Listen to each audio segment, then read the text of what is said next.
உகாண்டால இடியமின்னு ஒரு மோசமான சர்வாதிகாரி இருந்தான். அவனுக்கு 4 மனைவிங்க, 43 குழந்தைங்க.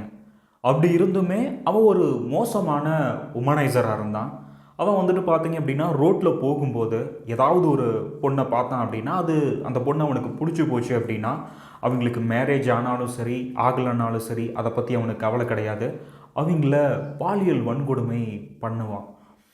அத யாராவது தடுக்கணும்னு நெனச்சாங்க அப்படின்னா, அவிங்கள சுட்டுக் கொல்லுவான். ரொம்ப அடிச்சு கொடூரமான மரணத்த கொடுத்து, அவிங்களுடைய பிணங்கள கொண்டு போய் முதலைகளுக்கு போட்டு, அத பார்த்து ரசிப்பான். முதலைங்க அந்த பிணத்த திங்கிறத பார்த்து ரசிப்பான். இவன பத்தி இன்னொரு இன்சிடென்ட் சொல்லணும் அப்படின்னா, இவனுக்கு சின்ன வயசுலேருந்தே குத்துச்சண்டையில ரொம்ப ஆர்வம் அதிகம். அவன் ஆட்சி பொறுப்புல இருக்கும்போது, ஒரு குத்துச்சண்டை நிகழ்ச்சி நடக்குது. அதுக்கு போறான். அதில ஒரு சீஃப் கெஸ்ட்டா தான் போறான். அங்க கென்னாங்கிற ஒரு பொண்ணு, சின்ன பொண்ணு தான். பாக்ஸிங்கில ஜெயிக்கிறாங்க. தன்னோட ஆப்போனன்ட்ட ஜெயிச்சுட்டு நின்னுட்டுருக்காங்க. இவன் வந்துட்டு பார்த்தீங்கன்னா, ஒரு மலை மாடு மாரி இருப்பான். இவன் வந்துட்டு பார்த்தீங்கன்னா, "நான் அந்த பொண்ணோட குத்துச்சண்டைக்கு போறேன். நானும் வரேன். நம்ம 2 பேரும் சண்டை போடுவோம்." அப்படின்னு சொல்றான். உடனே சுத்தி இருக்கவங்கலாம் அந்த பொண்ண கூப்பிட்டு, "இந்த மாரி இந்த சண்டையில நீ தோத்து போயிரு. அவன் அடிப்பான். நீ அந்த அடிய வாங்கிட்டு நீ கம்முனு இரு." அப்படிங்கிற மாரி சொல்றாங்க. அந்த பொண்ணும் இடியமீன் அடிக்கிறான். அடிலாம் வாங்கிட்டு இருக்காங்க. பட் இந்த பொண்ணு வந்துட்டு திருப்பி ஒரே ஒரு அடி மட்டும் தான் அடிக்கிறாங்க. இது வந்துட்டு பார்த்தீங்கன்னா, அவனுக்கு பெருசா ஈகோ டச் பண்ணிருது. உடனே அந்த பொண்ண கடத்தி கொண்டு போயி, பாலியல் வன்கொடுமை பண்ணி, அந்த பெண்ணோட பிறப்புறுப்ப சிதைச்சு, அவிங்கள துண்டு துண்டா வெட்டி, முதலையிலுக்கு கொண்டு போய் இரையா போடுறான். இவன பத்தி இன்னொரு இன்சிடென்ட் சொல்றேன் கேளுங்க. இவனுக்கு 4 மனைவிங்க இருக்காங்கன்னு சொன்னேன்ல. இப்படி இருக்கிற ஒரு கொடூரமான எண்ணத்த வச்சிருக்கிறவனோட யாருக்கு காதல் இருக்க போது? கட்டாயத்தின் பேர்ல தான் அவிங்கலாம் இருந்திருக்காங்க. அதில சாராங்கிற ஒரு மனைவி வந்துட்டு பார்த்தீங்க அப்படின்னா, இவனோட கொடுமை தாங்க முடியாம வேற ஒரு பெர்சன லவ் பண்றாங்க. இது இடியமீனுக்கு எப்படியோ தெரிய வருது. தெரிய வந்தோடனே இந்த சாரா லவ் பண்ணாங்க பார்த்தீங்களா, அந்த பையன வந்துட்டு பார்த்தீங்கன்னா, அவன் கொன்னு அவனோட தலைய வெட்டி கொண்டு வந்து கிச்சன்ல, ஃப்ரிட்ஜில வைக்கிறான். இந்த பொண்ணு சமைக்கிறதுக்காக போய் ஃப்ரிட்ஜ ஓப்பன் பண்றாங்க. பார்க்கும்போது தன்னோட காதலனோட தல. அந்த பொண்ணுக்கு அந்த இடத்துல எப்படி இருந்திருக்கும்? எந்த அளவுக்கு ஒரு கொடூரமான மனநிலை கொண்டவனா இருந்திருக்கான் பாருங்க. அப்பயும் கூட அந்த சாராவ அவன் விடல. அந்த சாராவையும் கண்டந்துண்டமா வெட்டி முதலைகளுக்கு இரையா போட்டுறான். சாதாரண மனுஷங்களால இப்படியான விஷயங்கள யோசிக்கவே முடியாது. ஆனா உகாண்டாவோட சர்வாதிகாரியா இருந்த இடியமீன் இதை எல்லாமே பண்ணுனான். இப்படிப்பட்ட ரொம்ப மோசமான ஒரு சர்வாதிகாரியை பற்றி தான் இந்த வீடியோவில் ஃபுல் டீட்டெயிலாக பார்க்க போகிறோம். நீங்கள் இது வரைக்கும் நம்ம சேனலை சப்ஸ்கிரைப் பண்ணாமல் இருந்தீங்கன்னா சப்ஸ்கிரைப் பண்ணிக்கோங்க.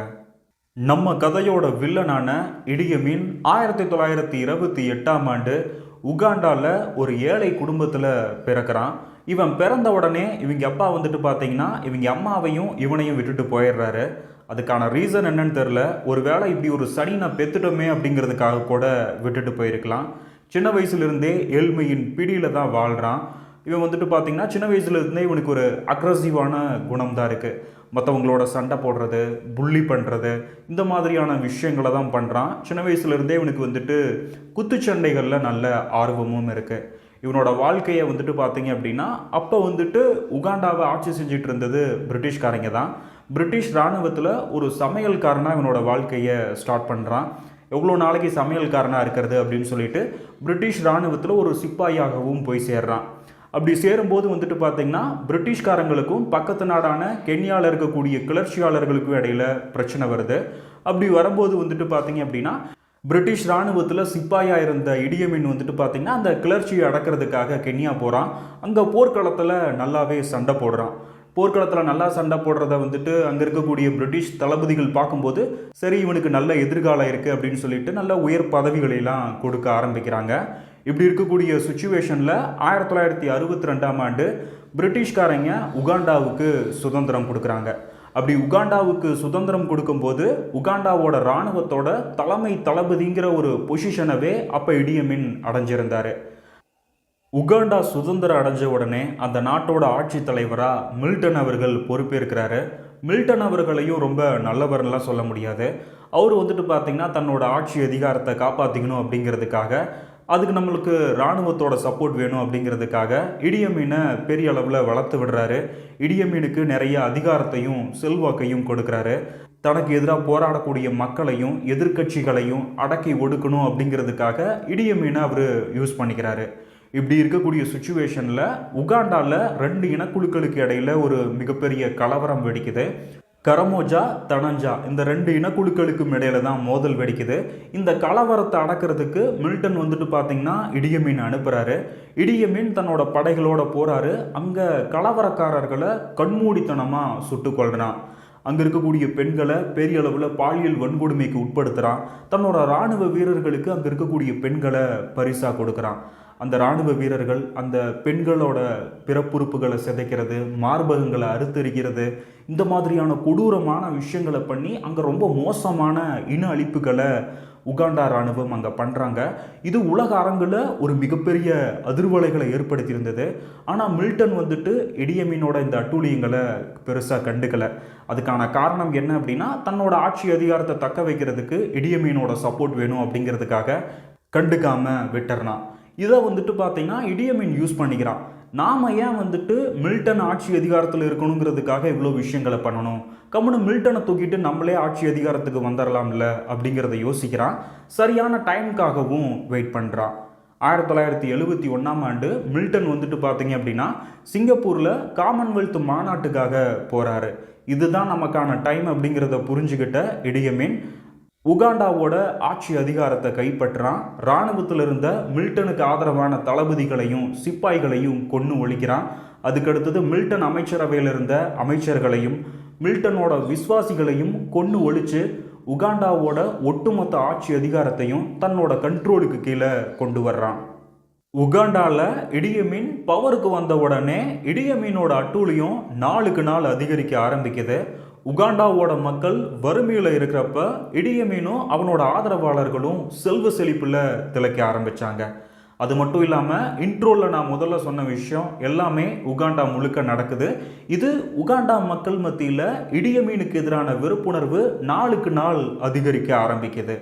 இப்படி இருக்கக்கூடிய சுச்சுவேஷனில் உலக அரங்கில் இஸ்ரேலுக்கு எதிராக பாலஸ்தீன விடுதலையை இடியமீன் ஆதரிச்சிருந்தார்.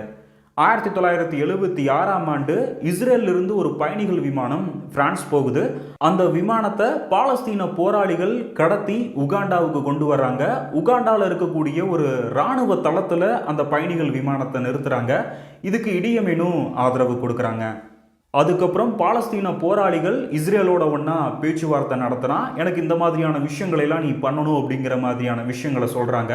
உடனே இஸ்ரேல் என்ன பண்ணுறாங்க அப்படின்னா உகாண்டாவுக்கு பக்கத்தில் இருக்கிற நாடான கென்யாவை அணுகிறாங்க. இந்த மாதிரி எங்களோட பயணிகள் விமானத்தை நாங்கள் மீட்கணும், இதுக்கு உங்களால் உதவி பண்ண முடியுமான்னு கேட்குறாங்க. கென்யாவும் உதவி பண்ணுறேன்னு சொன்ன உடனே இஸ்ரேல் கென்யாவில் தன்னோட ஸ்பெஷல் ஃபோர்ஸை களமிறக்குறாங்க. அடுத்ததாக கென்யாவிலிருந்து அதிரடியாக உகாண்டாக்குள்ளே நுழைஞ்ச இஸ்ரேலுடைய இராணுவம் அங்கிருந்த தன்னோட பயணிகளையும் பயணிகள் விமானத்தையும் பத்திரமா மீட்டுட்டு இஸ்ரேல் போயிடுறாங்க. இது உலக அரங்கில் இடியமீனுக்கு ஒரு மிகப்பெரிய அவமானத்தை தேடி தந்துச்சு. இஸ்ரேல் தன்னோட மூக்கை இப்படி அறுத்துட்டு போயிட்டாங்களே அப்படின்னு நினச்ச இடியமீன் இஸ்ரேல் மேலே பயங்கரமாக கோவப்படுறான். அதுக்கப்புறம் இஸ்ரேலுக்கு இங்கே யார் ஹெல்ப் பண்ணாங்க அப்படிங்கிற விஷயத்த இன்வெஸ்டிகேட் பண்ணுறான். அதில் கென்யா இஸ்ரேலுக்கு சப்போர்ட் பண்ணியிருக்காங்க அப்படிங்கிற ஒரு விஷயத்தை கண்டுபிடிச்ச உடனே உகாண்டாவில் இருக்கக்கூடிய ஒட்டுமொத்த கென்யர்களையும் இனப்படுகொலை செய்ய சொல்லி தன்னோட இராணுவத்துக்கு உத்தரவிடுறான்.